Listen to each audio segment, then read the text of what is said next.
Welcome. I'm Andrea Hable, President of the League of Women Voters, Woodbury Cottage Grove area. The purpose of the League, national, state, and local, is to empower voters and defend democracy. For more than 100 years, the League of Women Voters has been a trusted source for nonpartisan voter registration and education, and a longstanding witness to Minnesota's proud tradition of voter access and election integrity. The League's mission is to encourage informed and active participation of citizens in government, work to increase understanding of major public policy issues, and influence public policy through education and advocacy. The League strengthens our communities by promoting voter registration, conducting candidate forums, and informing voters on public policy through education. We invite you to visit our website, lwvmn.org, to learn about the statutes, best practices, and safeguards associated with Minnesota elections. Follow the link to Vote 411 for a one-stop shop for all your election needs personalized to you, including a voter's guide. We hope all our candidates here tonight have submitted their information to the voter's guide. And now I'll turn it over to Liz Nordling, who is moderating today. Hello and welcome to this League of Women Voters Candidate Forum for Woodbury City Council. I'm Liz Nordling, a member of the League of Women Voters from outside these districts, and I will be your moderator. The League of Women Voters Minnesota and our local leagues conduct candidates forums to provide the public with an opportunity to hear candidates discuss the issues that are important to the members of the public. The League is a nonpartisan organization that does not support or oppose any political party or candidate. The views expressed in each forum are those of the candidates, not those of the League of Women Voters. LWV Minnesota and our local leagues post complete, unedited recordings of forums. Editing is authorized only for official media reporting.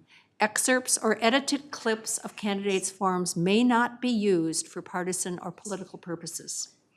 All candidates who filed to run for this position were invited to participate, and with us tonight we have Murid Amini, Timothy Brewington, Dave Hoelzel, Temmy Olasimbo, Donna Stafford,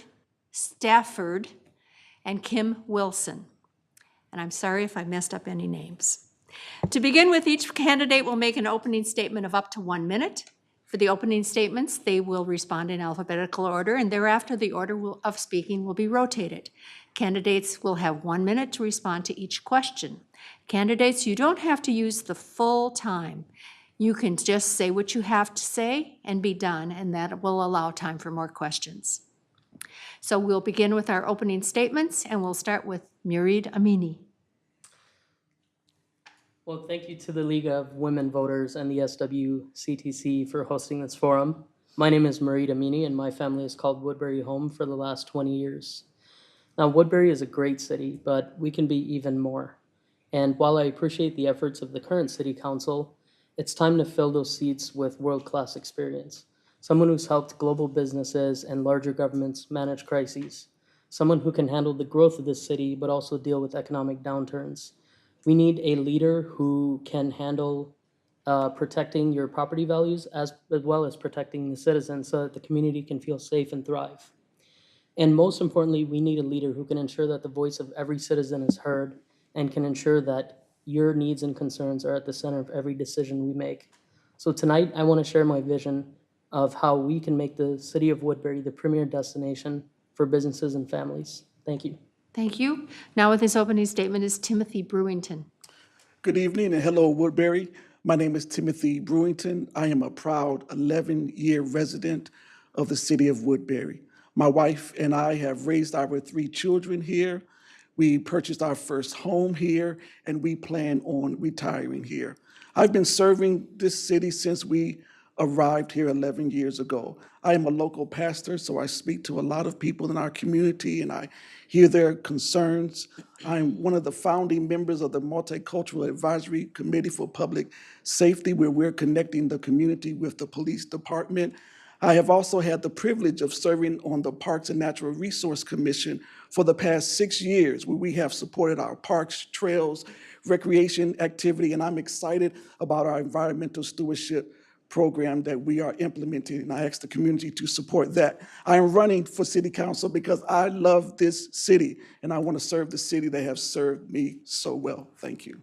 Thank you. Now with his opening statement is Dave Hoelzel. Thank you. Thank you to the League.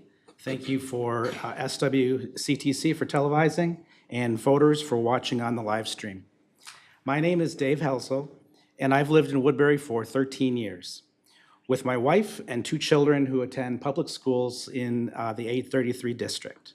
I work for a Minnesota-based Fortune 500 manufacturer for the last 27 years. I volunteer on the Woodbury City Council appointed commissions of the Planning Commission and formerly on the Economic Development Commission.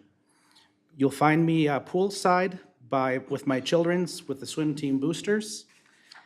And I'm also on different district task forces. My spirit of service comes from serving with my deep values and civic pride. I bring you an option of passion, experience, and leadership. Thank you. Thank you. Now with her opening statement is Temmy Olasimbo. Hello, neighbors. My name is Temmy Olasimbo, and I am a proud resident of Woodbury for over 18 years with my husband, Olin, and my 2 children, Lana and Lola. And I have also, just like Timothy, felt a desire and a passion to serve my community. I served on the Educational Integration and Equity Committee for 4 years. I currently serve as the commissioner representing Woodbury on the Community Development Agency. And I also serve on the Community Action Partnership of Ramsey and Washington counties, again representing Woodbury. My passion and desire to serve on the Woodbury City Council primarily lies with continuing all the great work thus far that the City Council has been doing, and also find a way to future-proof us to make sure that this community continues to be the premier community to live in. Thank you. Thank you. Thanks, Timmy. Now with her opening statement is Donna Stafford. Hello, Woodbury. My name is Donna Stafford. I have been involved in this community working and living for 35-plus years, so I've watched a lot of growth happen. I'm running now for City Council to continue my long journey as a premier place to live, work, thrive, play, and stay. My background is a little bit different than the others that have talked before, in that I have done everything at a grassroots level, serving from the Woodbury Community Foundation, the Woodbury Chamber, the Veterans Memorial Council, just every organization you can imagine I have participated in as a board member or as a volunteer. And I've worked to climb in responsibility and ability to advocate for others. I will work to be a voice for all people when elected to the City Council. I would be proud to serve you. Thank you. Now with her opening statement is Kim Wilson.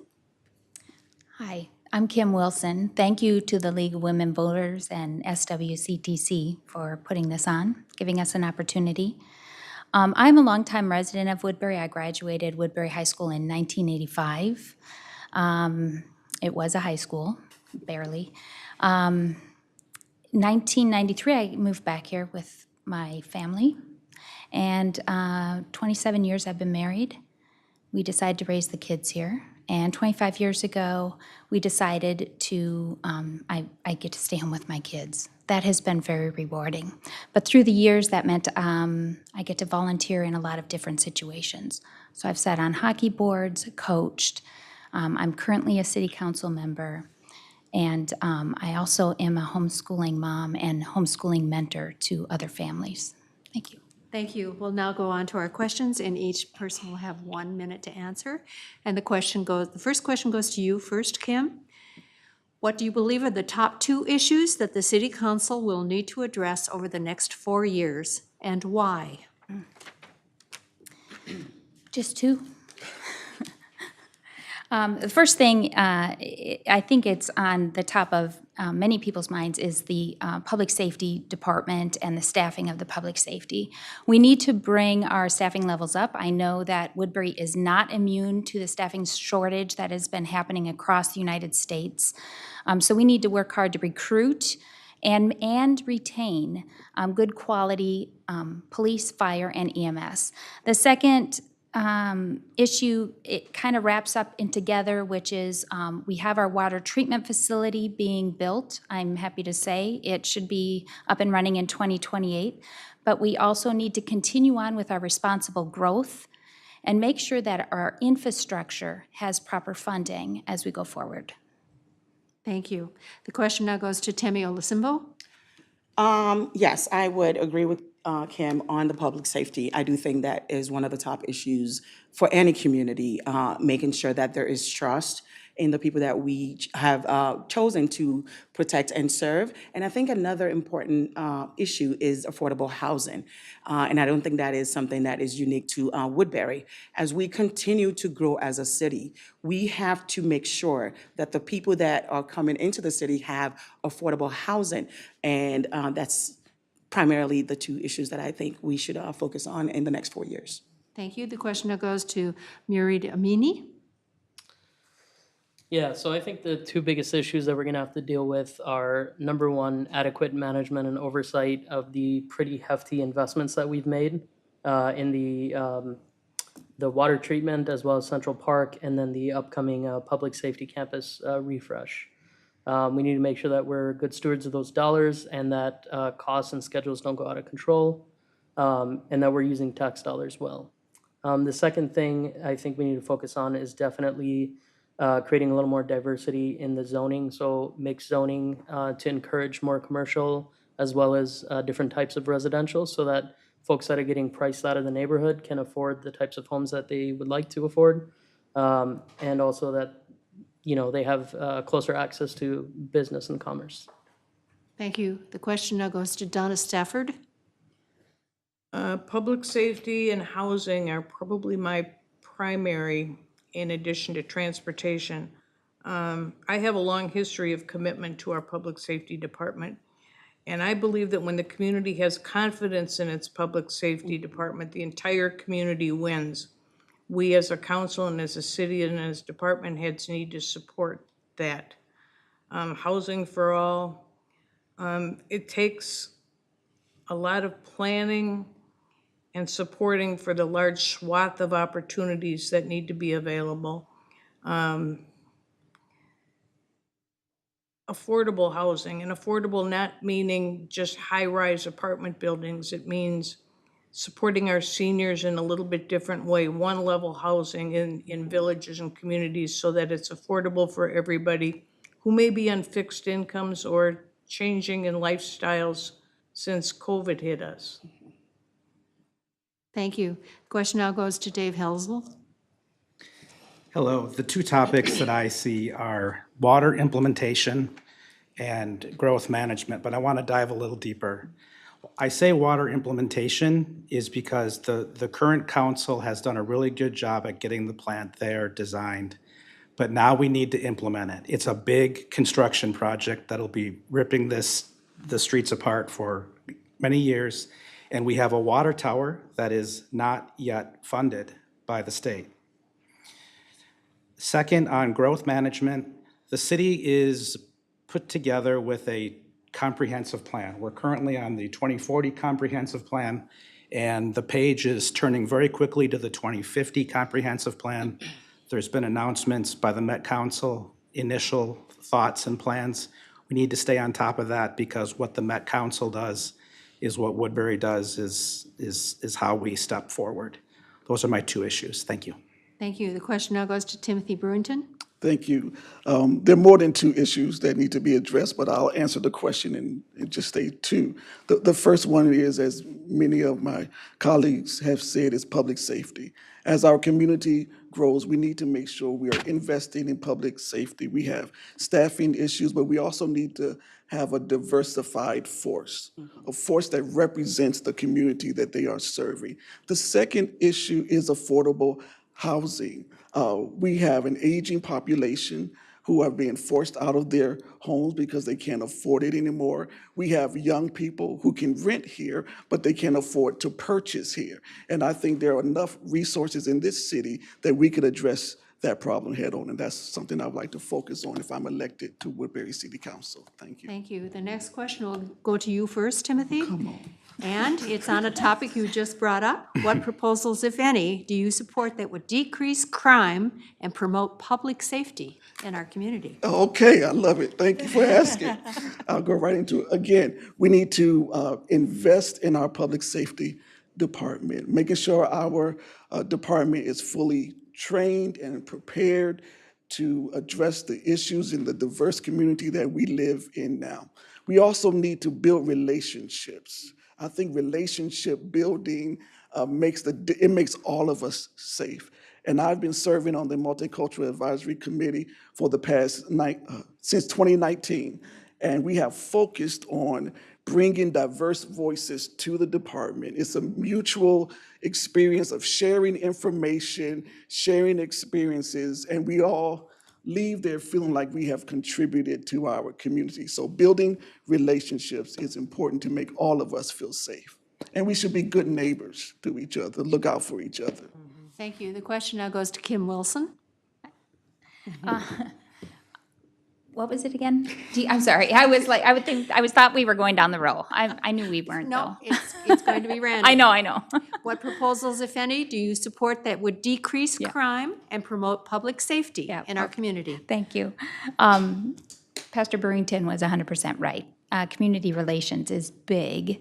When our public safety department has relationships with the community and vice versa, a lot of things can be prevented before it happens. We have relationships, we have team building, they know the kids. SROs are also a valuable resource in helping kids stay on that straight and narrow path.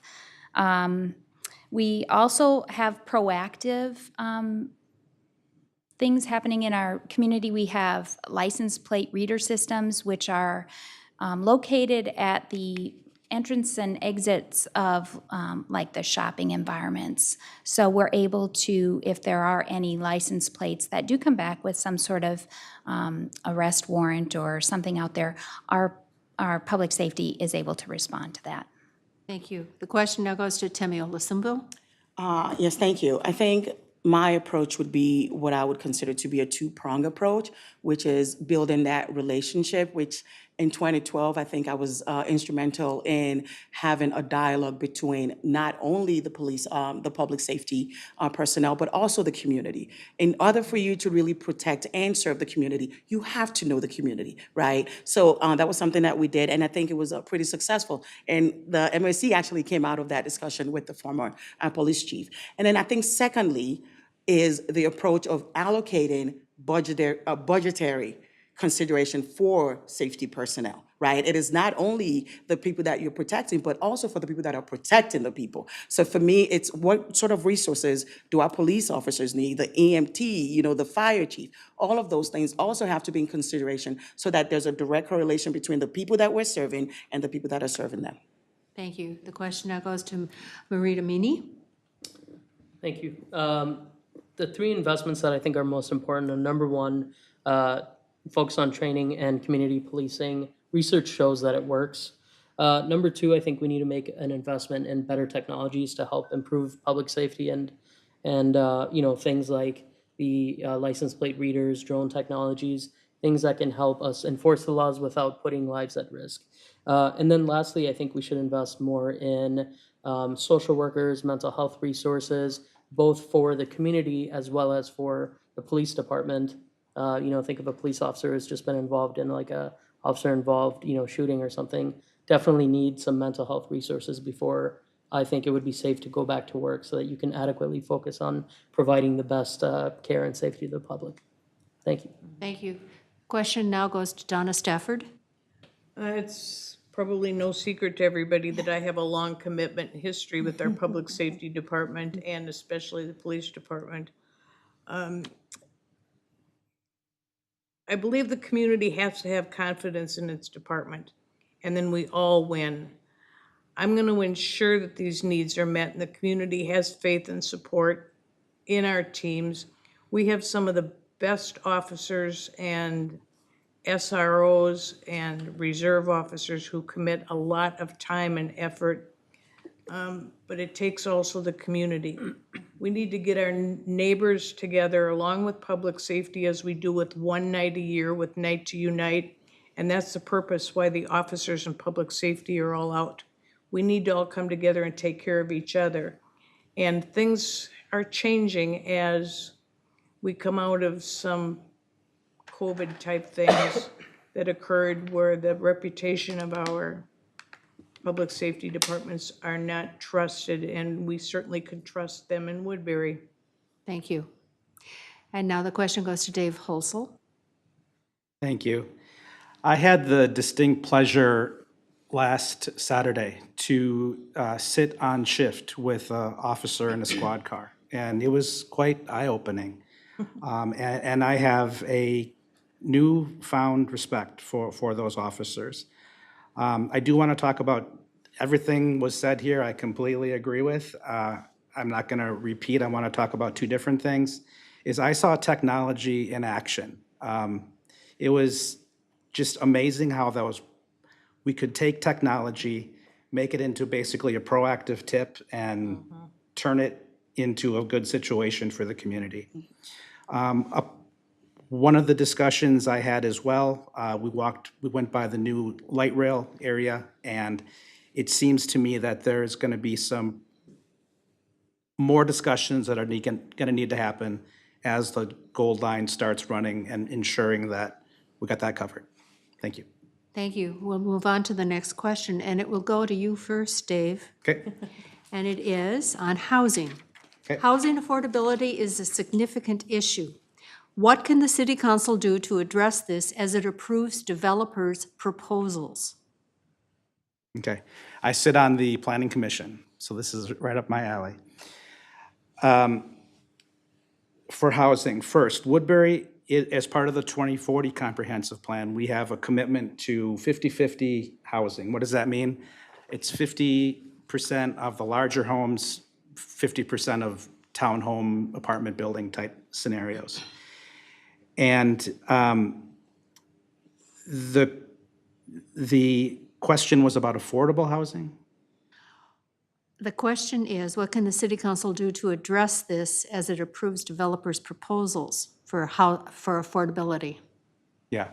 So some areas there is how much land is used and how we use our CUPs and PUDs with the planning tools that the Planning Commission has in front of it, and that addresses costs, how the land is used, and diversifying the housing stock and the population. Thank you. The question now goes to Temmy Olasimbo. Yeah, I can just piggyback on that. I think having creative land banking, I think would be a way to maybe tackle it. I think also making sure to have that intentionality on the segment of population that we can anticipate would want to move into Woodbury, while also taking care of like our current needs, right? A lot of folks are gonna need, to your point, Donna, where they're gonna need a different kind of housing as they age, right? Like the more mature population.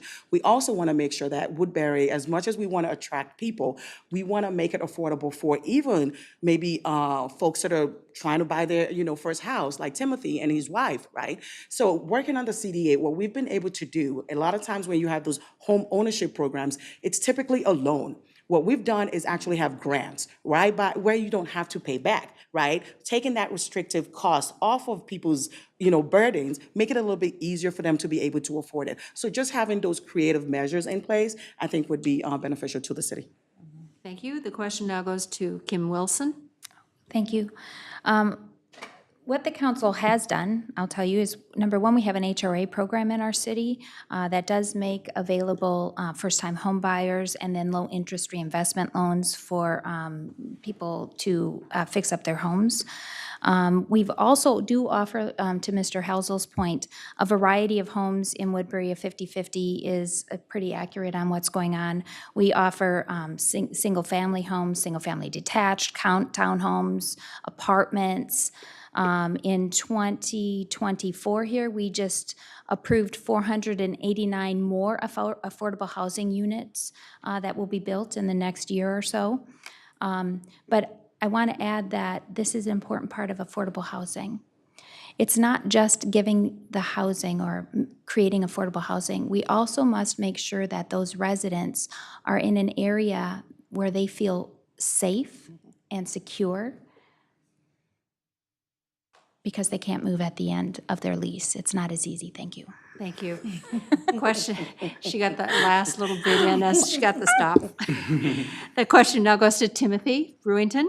Thank you. I think the first thing we can do is put the funds back in our HRA levy. And I attended the budget meeting last night, and it sounds like council is moving in that direction. So I was excited to see that. Secondly, I think others have said, I think we need to offer incentives to the developers to increase the diversity of housing options. We would love for people to be able to raise their families in one house in Woodbury. And then when those families go away or go off to college like mine are doing now, so I'm having issues with that, but then be able to go into a smaller home that meets their needs and not have to move outside of Woodbury. And again, I think there's enough resources in Woodbury that we can make it happen for all of our residents. Thank you. Thank you. The question now goes to Murid Amini. Thank you. All great points. To point out a few extra, I think things that are within the city council's control are like, number one, we can avoid single source developers, right? Diversify the different developers that we're getting to ensure that they're competing with each other to do whatever it is that we need. Number two, we have the control over, zoning and permitting and things like that can actually force the developers to follow a set of rules, right? So if we say you're developing an entire community, it can't just be all $700,000 homes. You've got to throw in some, higher end homes, some kind of middle tier homes, some townhomes, mix it up so that we can actually enforce our wants around trying to create kind of a more affordable housing system. And then lastly, understanding what is the impact to other neighborhoods and the entire set of the population of Woodbury when you create one neighborhood, right, with a specific value. What does that do to the other ones, and what impact does that have to other residents? Thank you. The question now goes to Donna Stafford. Housing for all. It is a complex situation because there's so many variables that could be involved. Affordable has taken on kind of an interesting connotation about subsidized. And that's not the way the city approaches it. It's like, what tools are available? What I think we need to do with the programs we have available and the affordable housing is the communication mechanism. I don't think a lot of people know the programs that we have available through HRA, through HUD, that would allow young people to come here affordably, for people to be able to stay here after they're retired and afford it, so that when you come here, you will stay here and not have to leave. Thank you. We'll move on to the next question, and it goes to you first, Donna. It's also on housing. What role does the city council play in addressing unresponsive landlords and rising rents?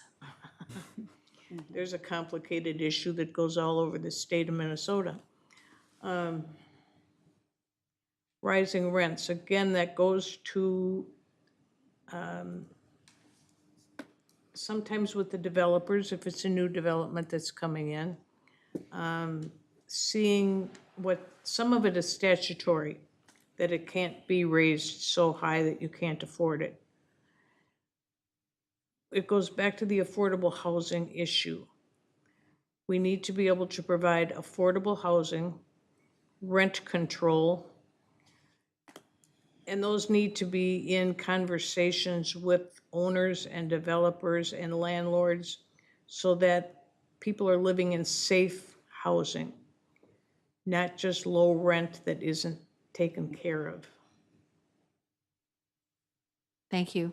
Question goes to Kim Wilson.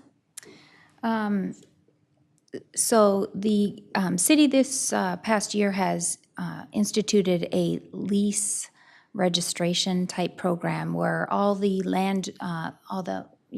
all the landlords have to register their places for lease. Now, that gives the city an ability to contact them if there's a renter that is having issues.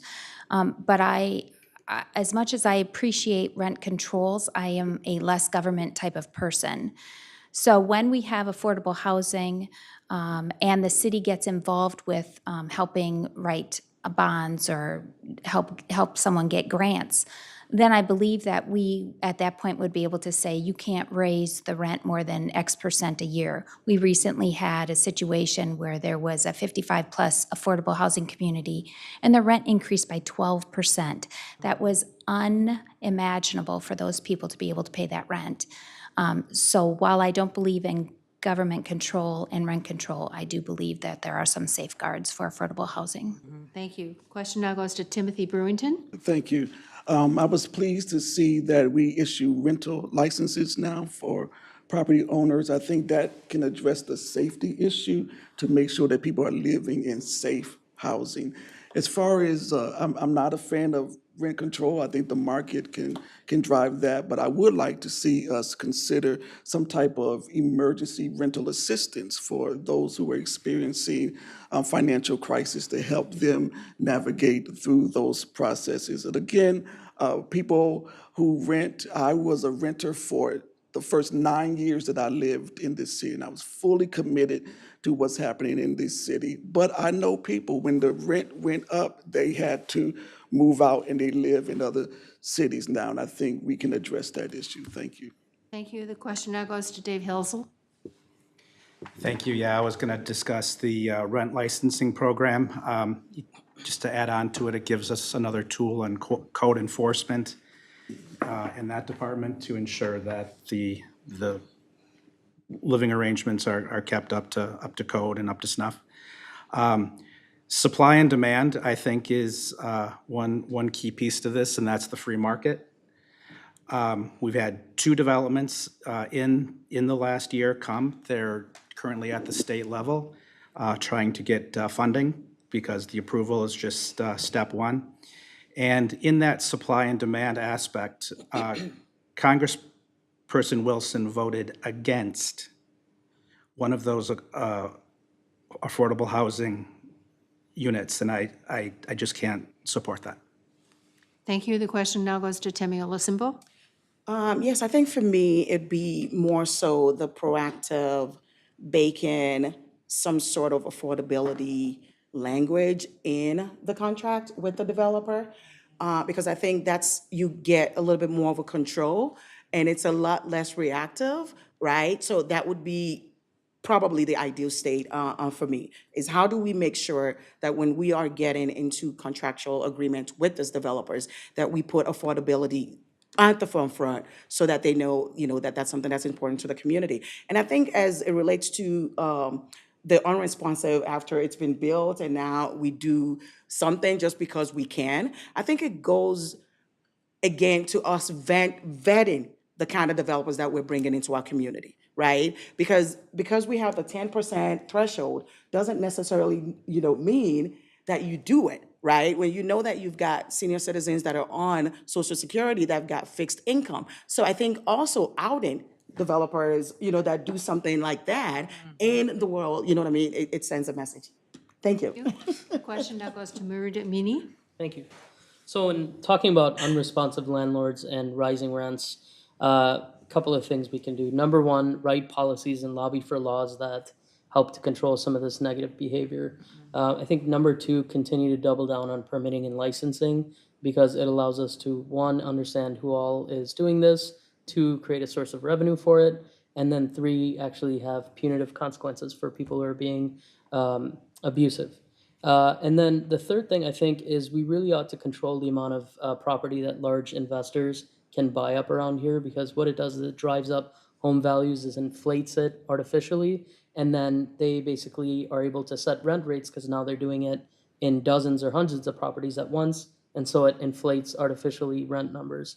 So by controlling some of these things that are well within the control of City Council, I think we can help to control both landlords and rising rent rates. Thank you.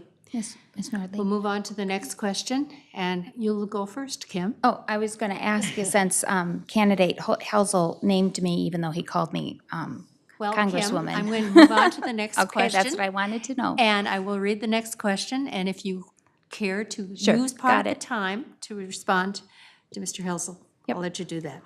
The next question is, rising taxes is a perennial issue, and with the increase in home values, property taxes will be much higher. What alternatives to generating revenue would you explore? Property values go up, taxes don't necessarily go up at the same rate. That's what we are told over and over again. It was just reiterated last night at our 6.5-hour budget meeting.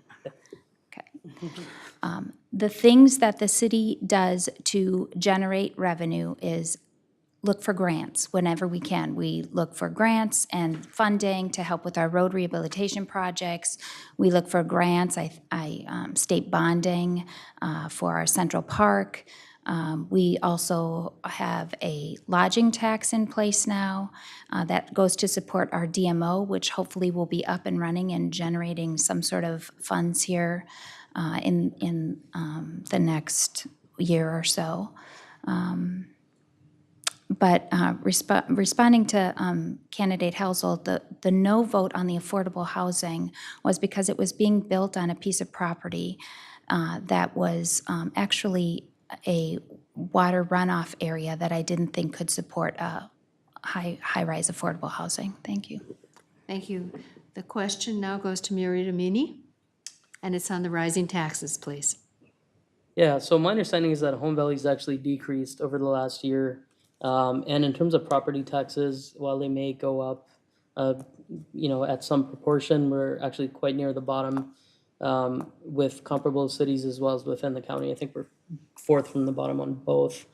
Nevertheless, I think there are opportunities to increase revenues through things like increasing tourism into the city, right? And that means investing more in commercial capacity of the city. Our commercial property values are way down, which means commercial taxes are going to be down.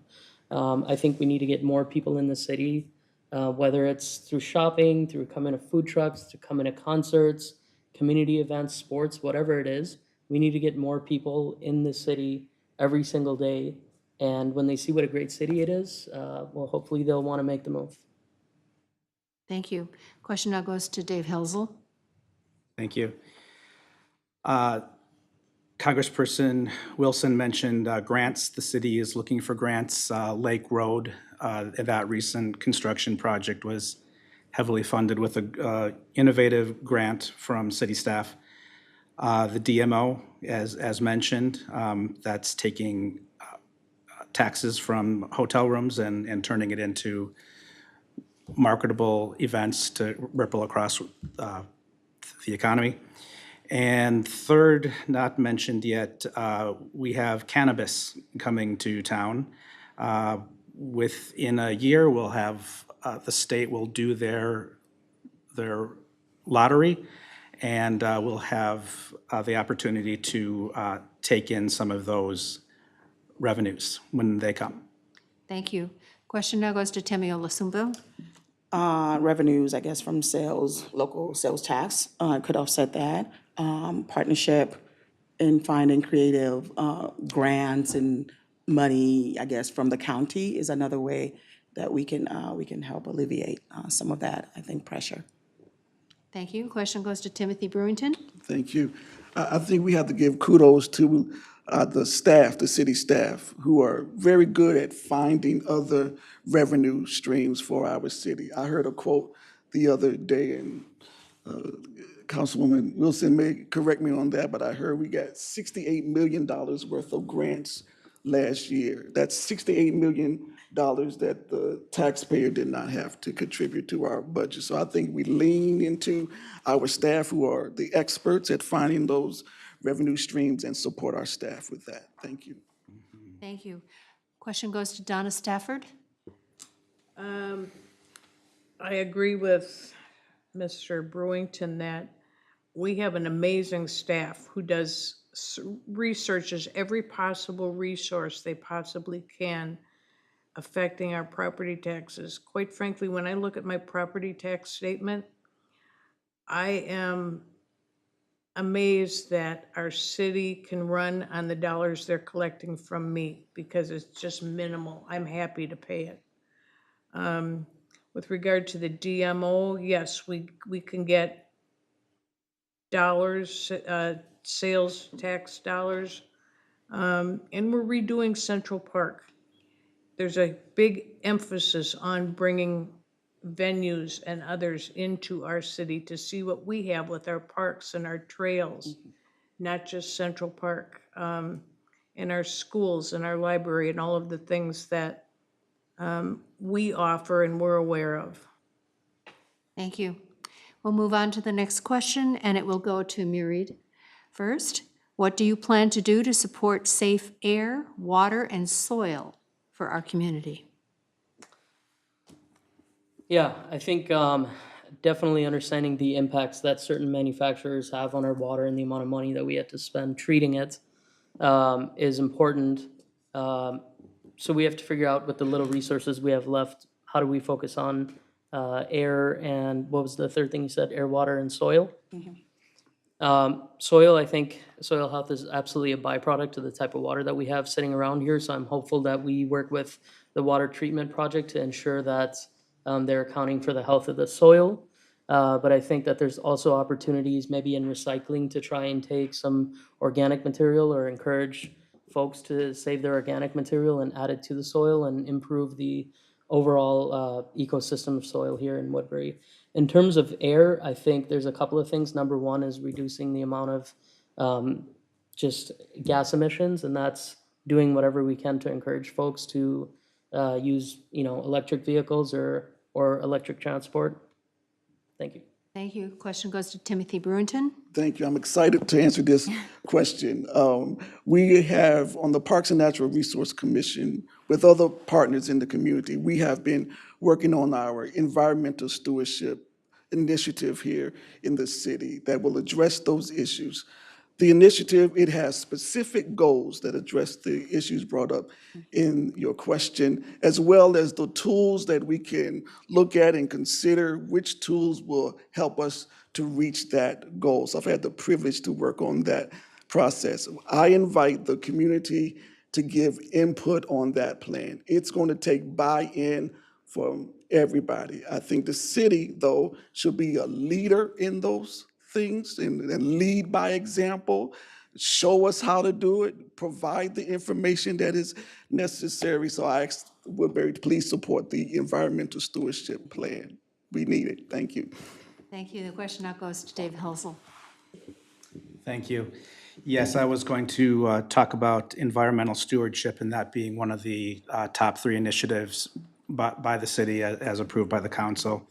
I guess what I want to talk is an angle that I see is, and the Planning Commission seeing buildings that come in and the design is put up there and they're solar ready, but they do not execute on the solar.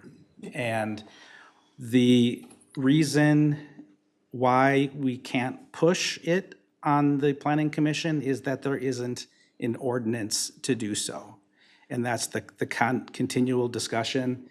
So we need to kind of walk that fine line between letting the market do what the market will do, yet have those encourage that green behavior. And that's what I will push as part of the environmental stewardship upon my election. Thank you. Thank you. The question goes to Kim Wilson. Okay. Pastor Brewington was 100% right. Environmental stewardship plan, get out there, read it if you haven't done it. It is a long document full of great information. I'm not even going to discuss it. You know more on it than me at this point. We also have the smart irrigation program in our community. We have the toilet replacement program, if you don't know what that is. Talk to me. We use stormwater reuse ponds for irrigation. We were just awarded the Green Steps 4 and 5 by the Minnesota Pollution Control Agency at our last council meeting, which means that we improved and we retain sustainability in certain areas. We have increased our street sweeping to reduce that runoff into our lakes. One thing that I feel is lacking in terms of pollution, though, is noise pollution. And that is a big conversation that I get when I'm knocking on people's doors. Thank you. Thank you. Question goes to Donna Stafford. Environmental sustainability, absolutely. I think not just in terms of what we're doing right now, but we have to think in terms of the future, which is why this plan is so far-reaching. I fully support the use of solar, and I know we have a lot of hoops to jump through to make that happen on our construction projects and our renovation projects. We also have a reuse and recycling program where we partner with the county. Food scraps can be used as compost. May not seem like anything real big, but it is. The reuse program. Don't be throwing everything into the trash. We have a reuse place to take it. Take it to our environmental center. Compost all of your things. Don't put them in the streets. And the city has been incredibly proactive in making all of those things happen. Thank you. Question goes to Temmy Olasimbo. Certainly, as a mom of a child with asthma, clean air is really important to me and my family, and I would assume even for just anybody that lives in the community, your quality of life is dependent upon making sure all those three things are taken care of. So for me, I tend to come from a place where it's mostly data-driven. Making sure that we've got things proactively in place to help mitigate kind of what happened with the company that polluted our water, right, for a little bit, right? What do we do to safeguard that? How do we even prevent that from happening in the future, right? So that would be primarily how I would go about, doing this. Like, what are the data do we need to get to make sure that we prevent? Once we've done that, what are the sustainability measures that needs to be in place so that we can maintain the safety of all of those three things? And then how do we future-proof, right? How do we anticipate? Because you can only do that once you've got the current state in a way that you think is optimal. So for me, those would be the approaches that I would take to maintain that. Thank you. Absolutely. We'll move on to the next question, and it's a topic that just has come up with this last one, and it goes first to Dave Hoelzel. It is, do you support the environmental stewardship plan? Why or why not? If yes, how would you fund it, and what are your priorities in the plan?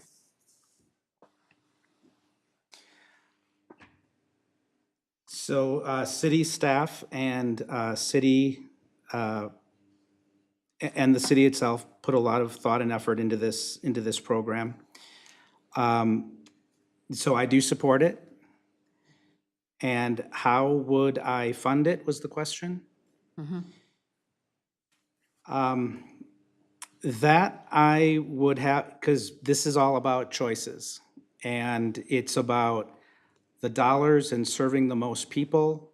What was referenced a little bit earlier about making choices on the HRA budget versus the non-HRA budget, and with additional monies coming in from the LAHA program, from the Met Council, I would look to, I would challenge the council to take dollars from that and move it to environmental stewardship. Thank you. Question now goes to Temmy Olasimbo. Yes, wholeheartedly, I support it. I also think, just to kind of piggyback on what you said, which is making sure that we can tap into some of those federally, or state fundings, right? Because sometimes I think we get a little bit in this pigeonhole as we always have to be the people funding it. But if we do a little bit more of that, digging, investigative research is what I call it, you actually find, and everybody now can attest to the fact that we all talk about climate control. And I know that we have initiatives and funding available, again, like I said, on not only just the federal, even in the county. So how do we look into those funding, allocations to see how it can benefit our citizens? Thank you. Question goes to Timothy Brewington. Thank you. Of course, I support the environmental stewardship plan. Of course, I've been knee-deep in it for the past year or so. I think as far as funding is concerned, because we have a plan, we have an advantage over many of our neighboring cities because we can be the first to apply for the many grants that are out there that address these issue. So I think we should look at grant sourcing. As far as priorities are concerned, first we have to look at what the state mandates and make sure that's included in the plan. And then we have the Met Council who has given us some mandates. So we have to do what we're mandated to do first as a priority, and then look at the other options that we have that we can support financially and with our staff support. Thank you. Question goes to Donna Stafford. I fully support the environmental stewardship program. It is amazing. And I love the fact that we are a leader in this and that I agree with you, Tim. I was thinking the same thing. The sooner we get in with a plan, the sooner we will be able to find other sources to fund our program. And again, it benefits the whole community. And going back to the DMO, then people want to come and visit us. They want to come and stay. So we're providing all things to all people, whether it be now or your children and their children. But I think we're way ahead of the game on this one, and I applaud our staff and the commission for the work that they've done to make this happen so early. Thank you. Question goes to Kim Wilson. Yes. Environmental stewardship is a strategic initiative that the council did adopt, and I support the plan. And I love the environment. I don't know anybody who doesn't love the environment, to be honest with you. But the question is how much do we love it, and how much are we willing to spend on it? And as a citizen and as a council person, I am not wanting to enact taxes and regulation that are going to end up pushing people out of the city because they can't afford to live here. So if we have a plan and we lead by example on some things, I think that is a great way to do it. But when we start forcing regulations and forcing businesses and residents to follow certain things, no one likes to be forced to do anything. It's much better when they just comply on their own. Thank you. Question goes to Murid Amini. Yeah, so of course I support environmental stewardship. I worked many years in sustainability. Here's how I would support it on the city council. Number one is to listen, right? Listen to the citizens and what their priorities are, and listen to the experts to see what the data shows and where we should focus. How I would fund it, I think appropriately tax the bad, not too much, not too little, but also incentivize the green and move the needle in that direction. And then also I would go after, federal things like the bipartisan infrastructure law, the IRA, anything where we can find money that qualifies for federal and state funding, but also aligns to our green mission and our environmental stewardship. And then in terms of priorities, we talked about water, air, soil, but also I see a lot of trees getting diseased, so I really would like to see some new trees pop up around the city. Thank you. We'll move on to the next question. It goes to Temmy first. The Office of City Council Members are nonpartisan, and no party affiliation is indicated on the ballot or typically sought by candidates. Should the local city council continue to be independent of political party-oriented politics? And if so, how? Thank you. I appreciate the nonpartisan of the local seats, actually. I think what it boils down to is it focuses more so on the things that impact the people that live within the city and less about the political baggage, right? Everybody can attest to what the political climate looks like right now.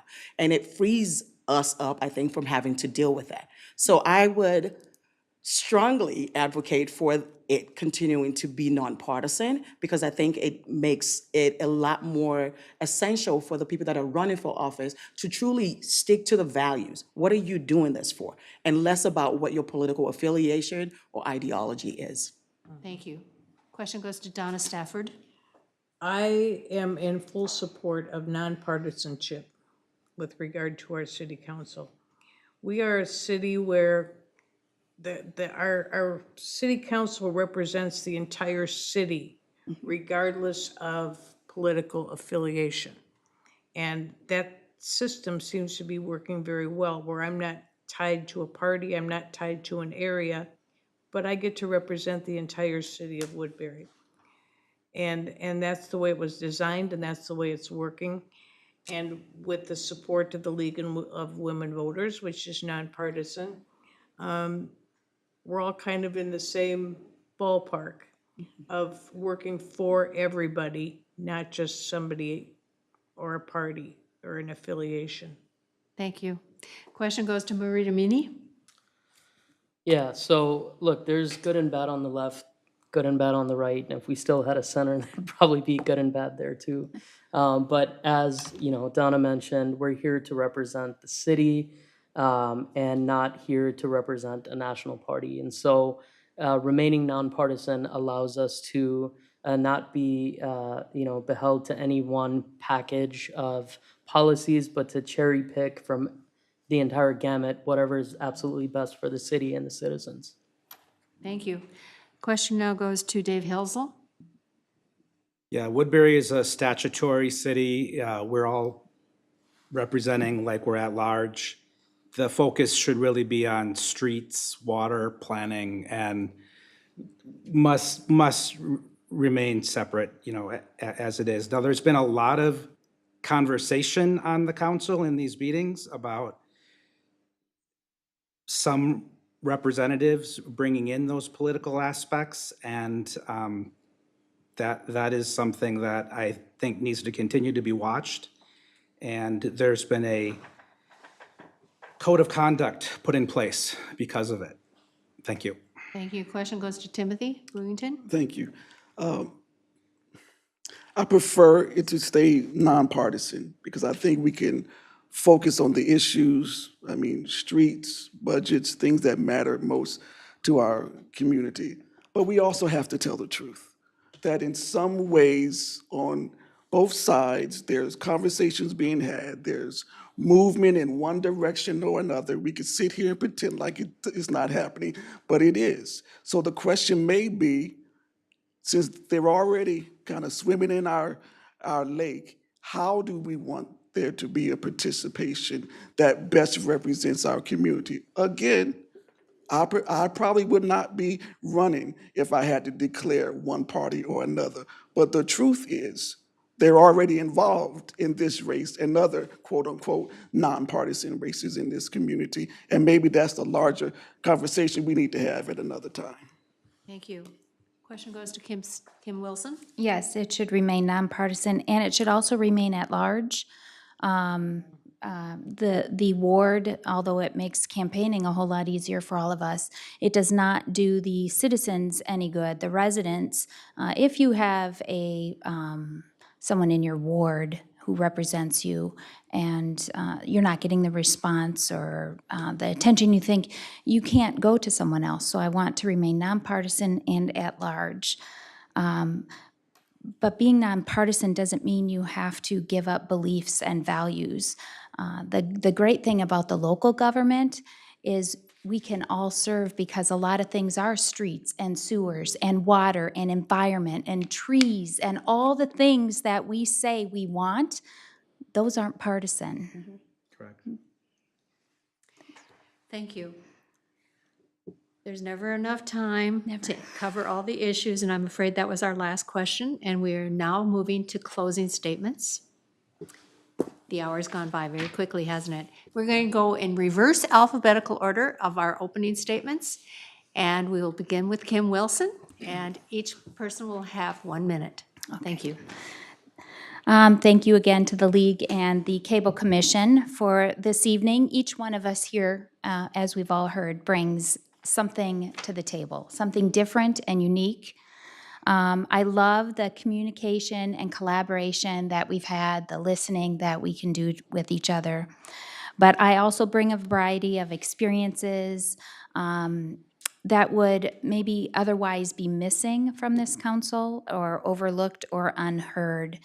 And if I am reelected to this position, I will continue to advocate for the responsible growth of this city, work towards a more transparent and accountable government. I want to seek common sense solutions, and I will continue to make myself available to residents to listen to their concerns. So when you cast your vote this year, please remember Kim Wilson for City Council. Thank you. Now with her closing statement is Donna Stafford. Thank you to the League of Women Voters especially, and to South Washington County Cable. These are benefits that we have in our city that I am grateful for. My life's work here has been in helping others, giving back to the community. I've worked to be a voice for all people, and it's been at a very grassroots level, and I am grateful for that. I want to continue to lend my voice to Woodbury and to roll up my sleeves and go to work. We've got so many exciting things that have happened and so many exciting things that are coming. And I would be honored and ready to roll up my sleeves and serve as your city council member. Thank you. Thank you. Now with her closing statement, Temmy Olasimbo. Yes, thank you. Thank you to the League of Women Voters, and thank you to the Cable Commission for giving all of us an opportunity, because I think I've learned a little bit more about the other candidates as well tonight, and that's always encouraging to see many people raising their hands to do public service, so that's great.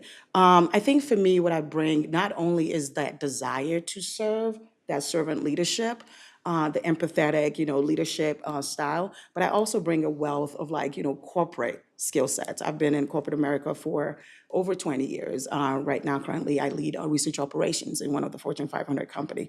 And that skill set, with my unique skill set of sitting on many different nonprofit, boards and commissions, I think it's a pretty good marriage and an added value for my community. So if you all neighbors humbly remember Temmy Olasimbo November 5th, and vote for me. I promise to listen. I promise to work for our community, because I am a proud member of this community. Thank you. Thank you. Now with his closing statement, Dave Hoelzel. Thank you. Thank you for the league. Thank you for SWTC and voters for watching on the live stream. Thank you, Liz, moderating this event. My campaign acronym is really about SWIM. Remember, my kids swim, okay? So it's safety, water, infrastructure, and management. And when I put management in there, that's where I talk about planning, 2050 comprehensive planning. Again, that sets the whole city up. I bring to you an elected option of passion, experience, and leadership that will provide Woodbury an optimal strategic direction. DaveForWoodburyMN.com. Thank you. Thank you. Now with his closing statement, Timothy Brewington. Thank you. I too want to thank the League and the Cable Commission for hosting us tonight. I want to thank the candidates. I don't think we've all been together since we started, so it was nice meeting everyone tonight. And I want to thank all the residents that are taking time to view this or who will view this in the future. I want to remind us that who we choose in November has a direct impact on what our city will look like 15, 20, maybe even 30 years from now. So you have to ask yourself, who do you trust to make the right decisions for all of the residents in our city? The primary responsibility of the council is to approve the budget. Nothing gets done without the budget. Secondly, or 50 seconds, secondly, no one council person can do it by themselves. You have to work with the entire council. I am committed to building relationships. I am an experienced unifier, and if you choose to vote for me, I would greatly appreciate it. Thank you, Tim Brewington, Woodbury City Council. Thank you. And now with his closing statements, Murid Amini. Yeah, thank you again to the League of Women Voters, SWCTC, and also Liz for moderating. Look, Woodbury is a wonderful place, and with the right leadership, we can achieve so much more in the coming years. My experience managing organizations through complex challenges and transformations prepares me to guide our city through growth and any of the challenges we'll have along the way to ensure our community remains safe and vibrant. I'm committed to making sure every resident's voice is heard and is at the center of our decisions. I'm ready to bring fresh ideas and proven leadership to City Council, and I hope to earn everyone's support at the booth in November. Thank you. This concludes our forum for Woodbury City Council. You've heard from 6 of the candidates. On the ballot, you will be voting for 2. Thank you, and remember to vote. Early voting is from September 20th through November 4th, and Election Day is November 5th. Thank you to the candidates for choosing to run for office and for your participation in tonight's forum. Thank you to all of those who viewed the forum live tonight or who will view the recording between now and the election. This is the fourth of 6 candidate forums that the League of Women Voters Woodbury Cottage Grove area will be hosting this September. This is one of our most important services to our community. Last year we had nearly 5,000 views of our forums. We had the forum for the Cottage Grove City Council and Minnesota House Districts 41A and 41B last week, and we encourage you to share and watch those with family and friends in the Cottage Grove area. Earlier this evening, we had the forum for Minnesota House Districts 47A and 47B, and then our final forums are next week. That's House District 53B in Newport City Council, and that's on Tuesday, September 17th, starting at 7 p.m. All of our forums are available to watch through South Washington County Telecommunications Commission. You can find them on TV and online. They will be broadcast live and then periodically replayed on Comcast Channel 18 and HD Channel 859. Otherwise, you can find them at any time through swctc.org and on their YouTube channel. If you have questions for the upcoming forums, we strongly encourage submitting them in advance at lwvwcg.org. Please make every effort to become informed about candidates running for all of the offices on this year's ballot, and most importantly, get out and vote. Yes.